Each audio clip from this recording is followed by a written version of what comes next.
வணக்கம். இது உங்கள் மீனாட்சியின் கணக்கு. ஸோ இன்றைக்கி நம்ம பார்க்க போகிற டாபிக் வந்து பார்த்திங்கன்னா 10th ஸ்டாண்டர்ட் சிபிஎஸ்சி போர்ட் பேப்பரோட டிஸ்கஷன்.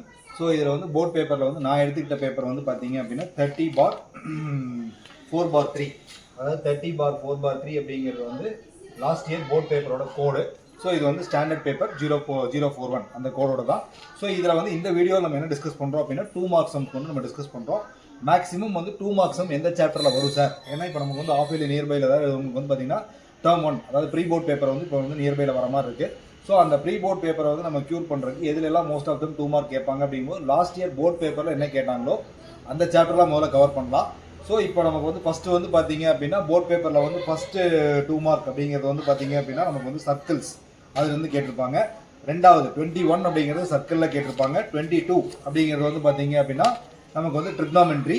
அதுக்கப்புறம் வந்து 22ல் பி வந்து ட்ரிக்னாமெட்ரியே சாய்ஸ் கொடுத்துருப்பாங்க. அடுத்து வந்து 23 வந்து பார்த்தீங்க அப்படின்னா ட்ரையாங்கிள்ஸ் அது வந்து கேட்டிருக்காங்க.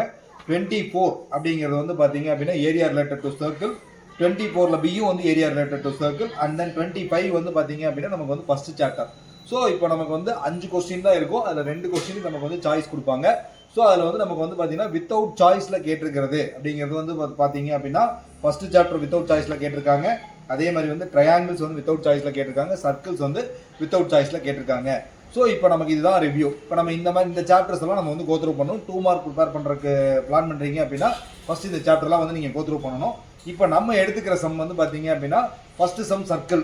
ஸோ சர்க்கிளில் வந்து நமக்கு என்ன சார் கேட்டிருக்காங்க அப்படின்னு பார்த்தீங்கன்னா 21.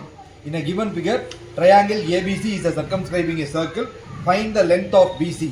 AR ஓட வேல்யூ வந்து 4 cm, BR ஓட வேல்யூ வந்து நமக்கு வந்து 3 cm கொடுத்துருக்காங்க. ஸோ AC வந்து 11 cm. இதில் வந்து நம்ம வந்து கொஸ்டின் நம்பர் 21 நம்ம எழுதும் போது முதல்ல வந்து கிவன் போட்டு அவங்க என்ன கொடுத்துருக்காங்க. ஸோ இப்போ ஃபர்ஸ்ட் வந்து பார்த்தீங்கன்னா AR is equal to 4 cm, BR is equal to 3 cm and AC is equal to 11 cm கொடுத்துருக்காங்க. ஸோ இப்போ நமக்கு வந்து இவ்வளோ தான் கிவன் டேட்டா. ஸோ இதில் வந்து அவங்க என்ன கேட்குறாங்க அப்படின்னா லென்த் ஆஃப் பிசி கேட்குறாங்க. ஸோ லென்த் ஆஃப் பிசி அப்படிங்கிறது எப்படி வந்து கண்டுபிடிக்க போகிறோம் சரியா? So length of PC, how to find length of PC. இப்போ நமக்கு வந்து என்னன்னா நமக்கு வந்து இந்த மேக்ஸிமம் வந்து பார்த்தீங்கன்னா சர்க்கம்ஸ்கிரைபிங் சர்க்கிள் அப்படின்னாலே நமக்கு அந்த ஐடியா தெரியும். இப்போ ட்ரையாங்கிள் ஏபிசி சர்க்கம்ஸ்கிரைபிங் சர்க்கிள் அப்படின்னாங்கன்னா ஒரு சர்க்கிள் வந்து ஒரு ட்ரையாங்கிள்குள்ளே இருக்குன்னு அர்த்தம், அவ்வளோதான். ஸோ ட்ரையாங்கிள் நமக்கு வந்து என்னது டச் ஆகிற மாதிரி நீங்கள் போட்டுக்கிட்டீங்கன்னா போதும், இவ்வளோதான். சர்க்கிள் வந்து உள்ளே வந்து என்னது ட்ரையாங்கிளில் லையாக இருக்குது. ஸோ இப்போ இவ்வளோ தான் மீனிங். இதில் அவங்க சொல்லியிருக்கிறது வந்து பார்த்தீங்க அப்படின்னா ஏபிசி அப்படிங்கிறது ட்ரையாங்கிள். அதில் அவங்க கொடுத்துருக்க பாயிண்ட் ஏஆர், அதில் வந்து நம்ம வந்து என்னன்னா இந்த இன்டர்செக்ட் ஆகிற பாயிண்ட்டை வந்து நம்ம வந்து பாயிண்ட் எடுத்துக்கிறோம் பிக்யூஆர் சரியா? ஸோ பிக்யூஆர் எடுத்துக்கிறீங்க. அவங்க கொடுத்துருக்க வேல்யூ அப்படியே அப்ளை பண்ணுறீங்க. இப்போ ஏஆரோட வேல்யூ வந்து 4, அதே வந்து பிஆரோட வேல்யூ வந்து 3, ஏசியோட வேல்யூ அப்படின்னா மொத்த வேல்யூ வந்து நமக்கு வந்து என்னது 11. இதை அப்ளை பண்ணிக்கிறீங்க. இதெல்லாம் அவங்க கிவனில் கொடுத்துருக்காங்க. ஸோ டயக்ராம் கிளியராக புரிஞ்சுதான் போதும். இப்போ நம்மளை பொறுத்தளவுக்கு என்னன்னா சர்க்கிளில் டேஞ்சன்ஸ், அதாவது நமக்கு வந்து செகண்ட் தியரம் படிச்சிருப்பீங்க. டேஞ்சன்ட்ல வந்து பார்த்தீங்கன்னா pair of tangents R equal. இப்போ அந்த கான்செப்டை இந்த சம்முக்கு எடுத்துக்குவாங்க. ஒன்றும் இல்லை, just we have right PB is equal to PR is equal to 3 cm and then AQ is equal to AR is equal to 4 cm. அதாவது இது 3 cm இருந்தால் இங்கே 3 எடுத்துக்கலாம், இது 4 இருந்தால் இது வந்து என்னது 4 எடுத்துக்கலாம். ஸோ இப்போ நமக்கு வந்து என்னன்னா இப்போ இது ரெண்டும் கிடைச்சிருச்சு அப்படின்னாங்கன்னா இப்போ இங்கே 11ல இருந்து நீங்கள் மைனஸ் பண்ணிக்கிங்க. அதாவது ஏசியோட வேல்யூ இருக்கு இல்லையா, ஏசி 11 கொடுத்துருக்காங்க. AC can be written as AQ plus QC.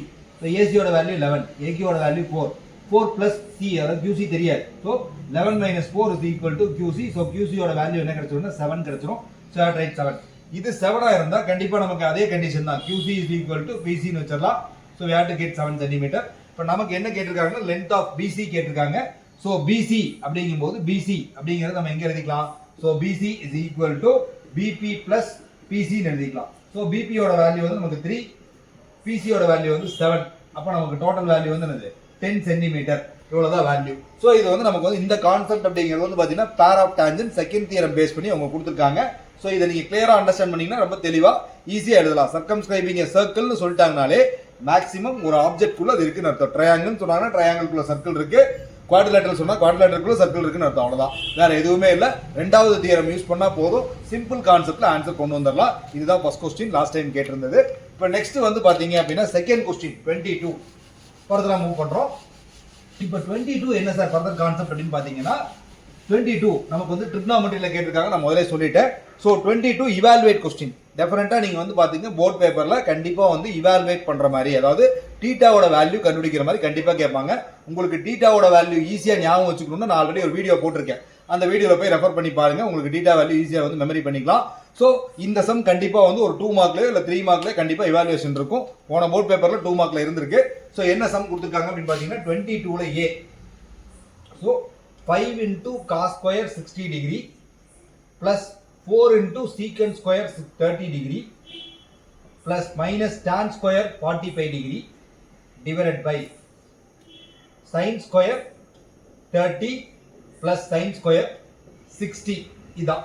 இப்போ இதை வந்து நம்ம எப்படி சார் பண்ணணும்? ஃபர்ஸ்ட் வந்து பாத்தீங்கன்னா இதோட வேல்யூவை நம்ம எழுதணும். அப்போ நமக்கு என்னது 5. ஃபர்ஸ்ட் ஸ்டெப் வந்து எழுதும்போது 5 into cos square 60 அப்படினாங்கன்னா இப்போ டேபிளை வந்து மைண்ட்ல நீங்க ரெப்ரசன்ட் பண்ணிக்கிங்க. cos square 60யோட வேல்யூ, அதாவது நமக்கு வந்து sin 60யோட வேல்யூ √3/2, cos 60யோட வேல்யூ 1/2 இருக்கும். ரெசிப்ரோக்கல் வேல்யூ எடுத்துக்கலாம். அப்புறம் நெக்ஸ்ட் வந்து பாத்தீங்கன்னா சீக்கண்ட் அப்படினாங்கன்னா சீக்கண்ட் எதோட ரெசிப்ரோக்கல்? சீக்கண்ட் வந்து காஸோட ரெசிப்ரோக்கல். cos 30யோட வேல்யூ தெரிஞ்சுனா போதும், அதோட ரெசிப்ரோக்கல் எடுத்தா போதும். cos 30யோட வேல்யூ வந்து பாத்தீங்கன்னா √3/2. சோ அப்ப நம்ம வந்து என்ன பண்ணலாம்? 2/√3 the whole square. சரியா? மைனஸ் tan square 45 1 தான் முடிஞ்சு. divided by sin square 30 னா 1/2 whole square plus sin square 60 னா √3/2 the whole square. சோ இப்போ இத எப்படி சார் பண்ணனும்? just you have to expand. 5 into 1/4 4 into 4/3 minus 1 whole divided by 1/4 plus 3/4. சரியா? நல்லா புரிஞ்சுக்க. இதுல வந்து 3/4 வரும். சரியா? √3 க்கு ஸ்கொயர் எடுத்தா 3, 2 க்கு ஸ்கொயர் எடுத்தா 4. 1/4 3/4 ஆட் பண்ணீங்கன்னா டினாமினேட்டர் ஒரே மாதிரி இருந்தா 4/4 1 ஆயிரும். அப்ப நமக்கு அடுத்த ஸ்டெப்ல டினாமினேட்டர் வராது. மைண்ட்ல வச்சுக்கங்க. இப்போ நெக்ஸ்ட் என்ன சார் பண்ணனும்? 5/4 இருக்கு. 4 into 4 னா 16/3 minus 1. இத வந்து நம்ம எப்படி சார் சால்வ் பண்ணனும் அப்படினு பாத்தீங்கன்னா LCM எடுக்கணும். 5 கிராஸ் மல்டிப்ளை பண்ணிக்கங்க. 5 into 3 15, 4 into 6 அப்படினா என்ன வந்துரும்? 64. 16 into 4 அப்படினாங்கன்னா 64 இல்லையா? 40 64. 4 into 3 12 minus 1. இப்போ அடுத்த ஸ்டெப் வந்து பாத்தீங்கன்னா 15 plus 64 minus 12/12. இப்போ 15 உம் 64 நீங்க ஆட் பண்ணீங்க அப்படினா 79 79ல இருந்து நம்ம என்ன பண்ணோம்? minus 12. 79ல இருந்து minus 12 67/12. அவ்வளவுதான் ஆன்சர். புரியுதா? சோ வேல்யூ சால்வ் பண்றது படபடபடன்னு வேகமா பண்ற மாதிரி இருக்கணும். அப்படினா தான் நமக்கு டைம் வந்து சேவ் ஆகும். சோ கிளியரா புரிஞ்சுக்கங்க. தீட்டாவோட வேல்யூ டெஃபினட்டா நீங்க படிச்சு வச்சிருக்கணும். படிச்சு வச்சிருந்தீங்கன்னா உங்களால என்னது இந்த மாதிரி சம் வந்து ஈஸியா டக்கு டக்குன்னு போட முடியும். 5 மினிட்ஸ்ல நீங்க வந்து, அதாவது இந்த சம் வந்து நீங்க 5 மினிட்ஸ்ல போட்டுருக்கணும். அப்பதான் உங்க டைம் பீரியட் கரெக்டா இருக்கும். ஜஸ்ட் ஒரு கோ த்ரூ பண்ணிக்கிங்க. புரிஞ்சிருக்கும்னு நினைக்கிறேன். பாத்துக்கங்க. நெக்ஸ்ட் வந்து இதுக்கு வந்து சாய்ஸ் வந்து பாத்தீங்க அப்படின்னா இதே மாடல்ல கேட்டிருப்பாங்க. அதாவது ட்ரிக்னாமெட்ரிக்கு எப்பவுமே வந்து பாத்தீங்கன்னா ட்ரிக்னாமெட்ரி தான் சாய்ஸ். சிபிஎஸ்இ பொறுத்த அளவுக்கு அந்தந்த கொஸ்டினுக்கு அந்தந்த பேட்டர்ன்ல தான் சாய்ஸ் கொடுப்பாங்க, மாத்தி கொடுக்க மாட்டாங்க. சோ அப்ப நமக்கு வந்து என்னன்னா 22ல பி வந்து பாத்தீங்கன்னா sin a minus b is equal to 1/2. Next cos of a plus b is equal to 1/2. Condition என்ன sir? 0 less than a plus b less than 90 degree. ரெண்டே ஆட் பண்ணா அதுக்குள்ள இருக்கணும். சரியா? a greater than b சொல்லிருக்காங்க. find angle a and angle b. ரொம்ப சிம்பிளான process இது.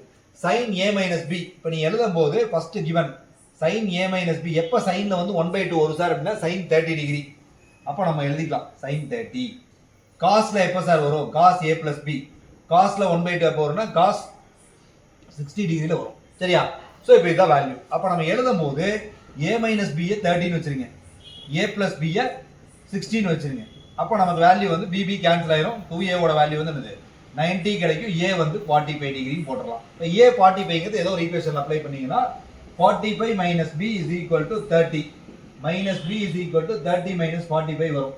ஸோ மைனஸ் b வந்து மைனஸ் 15 டிகிரி வரும். b யோட ஆன்சர் வந்து 15 மாத்திங்க. ரெண்டையுமே ஆட் பண்ணி பார்க்கணும். a plus b ஆட் பண்ணி பார்த்தீங்க அப்படின்னா 45 plus 15 60. அப்போ அந்த கண்டிஷன் சாட்டிஸ்ஃபை ஆகுதா? சாட்டிஸ்ஃபை ஆனா நீங்க கண்டுபிடிச்சிருக்க ஆன்சர் வந்து என்னது? கரெக்ட். அவ்வளவுதான், வேற எதுவும் கிடையாது. புரியுதா? ஸோ அந்த சம்முக்கு, அதாவது அதுல இவாலுவேட்டுக்கு நமக்கு வந்து வேல்யூ தெரியணும், டீட்டா வேல்யூ தெரியணும். இங்க என்னது? sin of a minus b அவங்க 1/2 கொடுத்தாங்க. இதுக்குமே நமக்கு டீட்டா வேல்யூ தெரியணும். அப்ப கண்டிப்பா டெஃபினட்டா என்ன பண்ணனும்? டேபிள் படிச்சிருக்கணும். ஓகேவா? சோ இப்போ இதுதான் வந்து நமக்கு 22ல a 22ல b ரெண்டு சம் முடிஞ்சது. ஓகேவா? 21ல நம்ம சர்க்கிள் போட்டோம். 22 வந்து ட்ரிக்னாமெட்ரி பார்த்திருக்கோம். 23 என்ன சார் கேட்டிருக்காங்க? தேர்ட் சம் அப்படின்னு பாத்தீங்கன்னா தேர்ட் சம் வந்து ட்ரையாங்கிள்ல கேட்டிருக்காங்க. சோ ட்ரையாங்கிள்ல அவங்க வந்து என்ன சொல்றாங்க அப்படின்னு பாத்தீங்கன்னா given வந்து triangle AHK similar to triangle ABC அவங்களே சொல்லிட்டாங்க சரியா. அதுக்கடுத்து ஏகே ஓட வேல்யூ வந்து 8 சென்டிமீட்டர், பிசியோட வேல்யூ வந்து 3.2 சென்டிமீட்டர் அண்ட் ஹெச்கே ஓட வேல்யூ வந்து நமக்கு வந்து 6.4 சென்டிமீட்டர். ஏசியோட லென்த் என்ன கேக்குறாங்க புரியுதா. ஏஹெச்கேவும் ஏபிசியும் சிமிலரா இருக்கு. அப்ப அதுக்கு தகுந்த மாதிரி நீங்க ஒரு டயக்ராம் போடணும். இப்ப டயக்ராம் வந்து பாத்தீங்கன்னா இப்படி கொண்டு வந்து அவ்வளவுதான் முடிஞ்சு புரியுதா. ஸோ இதை வந்து கூட அடிச்சுக்கலாம். ஸோ இப்போ இதில் வந்து பார்த்தீங்கன்னா இது வந்து சி, இது வந்து பி, இது வந்து ஏ, இந்த பக்கம் வந்து ஹெச்கே புரியுதா. இது ஒரு ட்ரையாங்கிள், இது ஒரு ட்ரையாங்கிள், ரெண்டு ட்ரையாங்கிள் கொடுத்துருக்காங்க, ரெண்டு ட்ரையாங்கிள் வேல்யூ கொடுத்துருக்காங்க, ரெண்டுமே சிமிலர். சிமிலர்னாலே நம்ம என்ன சொல்லிடலாம், HK by PC is equal to AK by AC. என்ன அர்த்தம், ஹெச்கே பை பிசி இந்த சைடுக்கு ஈக்குவல், அப்போ அது ரேஷியோட எடுத்துக்கலாம். அடுத்து ஏகே பை ஏசி அப்படின்னாங்கன்னா ஏகே ஏசி புரியுதா. ஸோ இந்த வேல்யூ இது ரெண்டு என்னது ப்ரொபோர்ஷனேட். அப்போ நம்ம வந்து அந்த வேல்யூவை எடுத்துக்கலாம். ஃபர்ஸ்ட் வந்து இந்த சைடு, ரெண்டாவது இந்த பேஸ், அவ்வளோதான். இது ரெண்டுமே ஈக்குவல் வச்சுக்கலாம். இப்போ இதுக்கான வேல்யூஸ் அவங்க கொடுத்துருக்காங்க. ஹெச்கேவோட வேல்யூ என்னது 6.4, பிசியோட வேல்யூ என்னது 3.2, ஏகேவோட வேல்யூ 8, ஏசி தெரியாது. ஸோ ஏசி அப்படியே இருக்கட்டும். 6.4 இது என்னது 2 டைம்ஸ் வரும். அப்போ நம்ம வந்து எழுதும் போது 2 ஏசி இஸ் ஈக்குவல் டு 8. அப்போ ஏசியோட வேல்யூ என்னவா இருக்கும் 4 சென்டிமீட்டர். அவ்வளோதான் முடிஞ்சு. இந்த ஒரே ஒரு கான்செப்ட் தாமா, வேற எதுவுமே இல்லை. இந்த கான்செப்ட் புரிஞ்சது அப்படின்னாலே முடிஞ்சது. நமக்கு வந்து இது வந்து சிமிலாரிட்டி ஆஃப் ட்ரையாங்கிள் சரியா. செகண்ட் டாபிக், ரெண்டே டாபிக் தான் இருக்கு ட்ரையாங்கிள். ஒன்று பிபிடி தியரம் படிக்கணும், இன்னொன்று சிமிலாரிட்டி ஆஃப் ட்ரையாங்கிள் படிக்கணும். சிமிலாரிட்டி ஆஃப் ட்ரையாங்கிள் 2 மார்க் கேட்டிருக்காங்க புரியுதா. ஸோ இதுதான் வந்து இதுக்கு சாய்ஸ் வேற கொடுக்கல. அதனால வந்து இந்த மாதிரி சம்ஸ் கேட்கும்போது கொஞ்சம் கான்சென்ட்ரேட் பண்ணி படிக்கணும், அவ்வளோதான், வேற எதுவும் கிடையாது சரியா. ஸோ இது 23. நெக்ஸ்ட் வந்து பாத்தீங்கன்னா 24 அப்படிங்கிறது ரெகுலராகவே இந்த சம் வந்து பாத்தீங்கன்னா லாஸ்ட் எனக்கு தெரிஞ்சு ஒரு 2-3 வருஷமா வந்து இந்த மாதிரி மினிட் ஹேண்ட் அப்படிங்கிற ப்ராப்ளம் வந்து ரெகுலரா கேட்டுட்டு இருக்காங்க. ஸோ இது வந்து நமக்கு புக்கில் இருக்க சம் தான். ஜஸ்ட் வந்து இந்த வேல்யூ மட்டும் டீட்டாவோட வேல்யூ மட்டும் தான் மாற்றுவாங்க, வேற எதுவும் மாற்ற மாட்டாங்க. ஆங்கிள் வேல்யூ மாற்றுவாங்க. அப்போ நமக்கு ஏரியா ஆஃப் செக்டார் ஃபார்முலா தெரிஞ்சா போதும். அதுலேயே ரெண்டு ஃபார்முலா தான். இப்போ எப்படி ட்ரையாங்கிள் 2 பார்ட்டா பிரிச்சிங்களோ அதே மாதிரி ஏரியா ஆஃப் சர்க்கிளில் நம்ம 2 பார்ட்டா பிரிச்சுக்கலாம். ஒன்று வந்து என்னது ஏரியா ஆஃப் செக்டார், இன்னொன்று வந்து length of sector. Area of sector கேட்டாங்கன்னா area formula pi r square, length of sector கேட்டாங்கன்னா 2 பை ஆர், அவ்வளோதான். இப்போ நமக்கு என்ன சம்ஸ் கேட்டிருக்காங்கன்னு பார்த்தீங்கன்னா 24ல ஏ வந்து பார்த்தீங்கன்னா மினிட் ஹேண்ட் கொடுத்துருக்காங்க. நமக்கு வந்து ஆங்கிள் வேல்யூ கொடுத்துட்டாங்க, ஆங்கிள் 30 டிகிரி கொடுத்துருக்காங்க. அதே மாதிரி மினிட் ஹேண்ட்னா நீங்க ரேடியஸ் 14 எடுத்துக்கலாம். மினிட் ஹேண்ட் அப்படின்னு சொன்னாலே அது வந்து ரேடியஸ், அவ்வளவுதான் புரியுதா. ஸோ இப்போ நமக்கு வந்து என்ன ஃபார்முலானா இது கேட்டிருக்காங்க, ஏரியா கேட்டிருக்காங்க. So theta by 360 into pi r square. அப்போ டீட்டாவோட வேல்யூ கொடுத்தா 30, 360. மினிட் ஹேண்ட்னு சொல்லியிருக்காங்க 22/7, 14 இன்டூ 14 புரியுதா. ஸோ இதில் வந்து பையோட வேல்யூ உங்க கொடுத்தாங்கன்னா 3.14 யூஸ் பண்ணுங்க, கொடுக்கலன்னா நீங்க அதை யூஸ் பண்ணணுங்கிற அவசியம் இல்லை. ஸோ இப்போ இது வந்து கேன்சல் பண்ணிங்க 2 டைம், இது வந்து 1 12 டைம் புரியுதா. இது 6, இது 11, அவ்வளோதான். ஸோ 11 இன்டூ 2 இன்டூ 14 இன்டூ 6 வருது. திருப்பியுமே வந்து என்னது 2 ஆல் இது 3 டைம். 11 இன்டூ 14 போட்டிங்கன்னா 154 நினைக்கிறேன், அவ்வளோதான். 154/3 சென்டிமீட்டர் ஸ்கொயர் எழுதி முடிச்சிருங்க. ஃபிராக்ஷன் இருந்தாலும் சரி, பாயிண்ட் இருந்தாலும் சரி மார்க் கொடுத்துருவாங்க. 2 மார்க் அப்படிங்கும்போது நம்ம அதை பெருசாக பார்க்க வேண்டியதில்லை. Just you have to complete, ஓகேவா. இது வந்து ஃபர்ஸ்ட் கொஸ்டின். இதுக்கான சாய்ஸ் கொடுத்துருக்க இது வந்து 24ல ஏ. இதில் நீ பார்க்க வேண்டியதே வந்து அவங்க ஆங்கிள் கொடுத்துருக்காங்களான்னு பார்க்கணும், ரெண்டாவது ரேடியஸோட வேல்யூ கொடுத்துருக்காங்களான்னு பார்க்கணும். ஒன்று டயாமீட்டர்னு சொல்லி ரேடியஸ் கன்வெர்ட் பண்ண சொல்லுவாங்க, இல்லை ஆங்கிள் வந்து பார்த்தீங்கன்னா நமக்கு அந்த ரிப் சம் எல்லாம் பார்த்துருப்பீங்க இல்லையா, அம்பர்லா சம், அந்த மாதிரி டிவைட் பண்ணி போடுற மாதிரி ஒரு 8 ரிப்னு சொன்னாங்கன்னா நீங்கள் 360/8ன்னு போடணும். இல்லை டேபிள் 6 டேபிள் அப்படின்னா 6 கார்னர் இருக்குன்னு சொன்னாங்கன்னா 6 ஆல் டிவைட் பண்ணி போடணும். ஸோ அந்த மாதிரி நம்ம வந்து கால்குலேஷன் டீட்டா வேல்யூ கண்டுபிடிக்கிறதுக்கு யூஸ் பண்ணலாம். ஸோ இது வந்து இப்போ கேட்டிருக்க சம், ஓகேவா. இதுக்கு இன்னொரு ஆல்டர்னேட் சாய்ஸ் வந்து இதே சாப்டர் தான் கொடுத்துருக்காங்க. பி வந்து பார்த்தீங்க அப்படின்னா நமக்கு வந்து அதே மாதிரியே ஆங்கிள் கொடுத்துட்டாங்க. டீட்டாவோட வேல்யூ வந்து 60 டிகிரி கொடுத்துருக்காங்க, ரேடியஸ் வந்து 42 கொடுத்துருக்காங்க, லென்த் கேட்டிருக்காங்க. லென்த்னா அதே ஃபார்முலா தான், theta by 360 into 2 pi r போட்டிங்கன்னா முடிஞ்சு புரியுதா. லென்த்தை வந்து 2 விதமாக கேட்கலாம், பெரிமீட்டர்னு கேட்கலாம், இல்லைன்னா லென்த்னு கேட்கலாம், சர்க்கம்பரன்ஸ்னு கேட்கலாம். ஸோ இங்கே வந்து சர்க்கம்பரன்ஸ்னு கேட்டிருக்காங்க, நீங்கள் அப்படியே யூஸ் பண்ணுங்க. Theta by 360 into 2 into 22/7 into ஆரோட வேல்யூ வந்து 42. அப்போ நமக்கு 6 டைம், ஓகேவா. 0 0 6 தான் 1 டைம், இது வந்து 6 டைம். திருப்பி இது வந்து 3, இது வந்து போயிடும். அப்போ நமக்கு ஆன்சர் என்ன 22, இது வந்து 2 ஆல் பண்ணிங்க 2 டைம். இப்போ 22 இன்டூ 2 44, அப்போ 44 சென்டிமீட்டர் புரியுதா. ஸோ ஒரு கொஸ்டின் ஏரியா ஆஃப் செக்டார் கேட்டிருக்காங்க, இன்னொரு கொஸ்டின் லென்த் ஆஃப் செக்டார் கேட்டிருக்காங்க. கண்டிப்பாக area of circle, area related to circle நமக்கு ரெண்டே டாபிக் தான், ஒன்று ஏரியா ஆஃப் செக்டார், இன்னொன்று லென்த் ஆஃப் செக்டார். ரெண்டுமே 2 மார்க்ல வந்திருக்கு. ஸோ ஈஸியாக வந்து நீங்கள் வந்து என்னது ஆன்சர் பண்ணலாம், ஓகேவா. சரி, இப்போ இது வந்து 24 நம்ம டிஸ்கஸ் பண்ணது. 24 அதாவது 21 நமக்கு வந்து என்னது சர்க்கிள்ஸ், ஓகேவா. 22 நம்ம பார்த்தது ட்ரிக்னாமெட்ரி, 22ல ஏபி சாய்ஸ் கொடுத்துருந்தாங்க. 23 நம்ம பார்த்தது ட்ரையாங்கிள், 24 நம்ம பார்த்தது என்னது ஏரியா ரிலேட்டட் டு சர்க்கிள். லாஸ்டா இப்போ 25 அப்படிங்கிறது வந்து பார்த்தீங்கன்னா ஃபர்ஸ்ட் சாப்டர் நம்பர் 1, அதாவது நமக்கு வந்து ரியல் நம்பர். ஸோ இதில் வந்து நமக்கு வந்து என்ன சார் கேட்டிருக்காங்கன்னா இந்த 3 பெல்ஸ் ஆர் டாய்ஸ். இது வந்து நீங்கள் நிறைய பேர் வந்து அதை கேட்டிருப்பீங்க. 3 பெல் வந்து டுகெதர், 3 பெல்ஸ் ஆர் டுகெதர் அப்படிங்கிற சம் வந்து நிறைய கொஸ்டின் பேப்பரில் இருக்கும். அதில் வந்து நமக்கு வேல்யூ மட்டும் தான் முக்கியம். 9, 12, 15. அதுக்கப்புறம் நீங்கள் எந்த வார்த்தையை அண்டர்லைன் பண்ணணும் அப்படின்னு பார்த்தீங்கன்னா 3 bells tolls at the interval 9, 12, 15 minutes respectively if they start tolling together after they will meet next to together அப்படின்னாங்கன்னா இதில் ஒரு டவுட் வரும் எல்லாத்துக்குமே. எல்சிஎம் கண்டுபிடிக்கணுமா ஹெச்சிஎம் கண்டுபிடிக்கணுமா? இந்த டுகெதர் அப்படிங்கிற வார்த்தை இருந்ததுன்னா நீங்கள் என்ன பண்ணிக்கிங்க எல்சிஎம் போட்டுக்கங்க, நோ ப்ராப்ளம். புரியுதா? அட்லீஸ்ட்ங்கிற வார்த்தை இருந்தாலும் நம்ம வந்து என்னது எல்சிஎம் கண்டுபிடிக்கலாம். ஓகேவா? ஸோ இப்போ எல்சிஎம் கண்டுபிடிக்கணும் ரொம்ப சிம்பிள். 9, 3 3s are 9. ஸோ வந்துடும். அடுத்து 12 அப்படிங்கும்போது 3 4s are 12. நம்ம வந்து ஈவன் நம்பராக இருந்தால் 2ல ஸ்டார்ட் பண்ணோம் இல்லைங்களா? ஸோ 2 அப்போ 6 வரும், மறுபடியும் 2 3 வரும், மறுபடியும் வந்து 3 ஒன் டைம். 15க்கு போடும்போது இது வந்து தேர்ட் டேபிளில் ஸ்டார்ட் பண்ணிக்கலாம். 5 5 ப்ரைம் நம்பரோட ஆர்டரில் நீங்கள் போகணும். இப்போ எல்சிஎம் நீங்கள் ட்ரை பண்ணும்போது பார்த்தீங்க அப்படின்னா 9 can be return as 3 square, 12 can be return as 2 square into 3 and 15 can be return as 3 into 5. இப்போ எல்சிஎம்க்கு என்னது பவரில் இருந்தால் தான் ஈஸி. இப்போ கம்பேர் பண்ணுங்க. 2 ஸ்கொயர் அவ்வளோதான், 2 ஸ்கொயர் வரும். அடுத்து 3 ஸ்கொயர் இருக்கு, 3 ஸ்கொயர் வரும். 3 ஸ்கொயர் ஆனால் 3 ஸ்கொயர் தான் பெரிய வேல்யூ, 3 ஸ்கொயர் தான் வரும். 5. ஸோ இப்போ 4 இன்டூ 9 இன்டூ 5 36 இன்டூ 5 போட்டிங்கன்னா 180 வரும். த ஆன்சர் அவ்வளோதான். 180 மினிட்ஸ்னு போட்டு வேர்ட் ப்ராப்ளமாக இருந்தால் அந்த வேர்டை அப்படியே கம்ப்ளீட் பண்ணி கொடுக்கணும். ஸோ இவ்வளோதான். ஸோ இன்னைக்கு நம்மளோட டாபிக் என்ன, போர்ட் பேப்பரில் இருக்க 2 மார்க் நம்ம டிஸ்கஸ் பண்ணியிருக்கோம். உங்கள் எல்லாத்துக்கும் நான் புரிஞ்சிருக்கும்னு நினைக்கிறேன். கண்டிப்பாக வந்து ஒரு தடவை கோ த்ரூ பண்ணுங்க. இந்த வீடியோவை பார்க்குறவங்க ஏதாவது டவுட் இருந்ததுன்னா கமெண்ட் பண்ணுங்க, உங்கள் ஃப்ரெண்ட்ஸுக்கு ஷேர் பண்ணுங்க. நெக்ஸ்ட் வந்து வியூவர்ஸை வந்து அதிகப்படுத்துறதுக்காக எல்லாருமே வந்து உங்கள் ஃப்ரெண்ட்ஸில் ஷேர் பண்ணிங்கன்னா வியூவர்ஸ் அதிகமாகிடுவாங்க. ஸோ எனக்கான இது வந்து என்னென்னா இது எல்லாத்துக்கும் போய் சேரணும். ஸோ ஜஸ்ட் முடிஞ்ச அளவுக்கு ஷேர் பண்ணுங்கள். Thank you for attending the class. Thank you.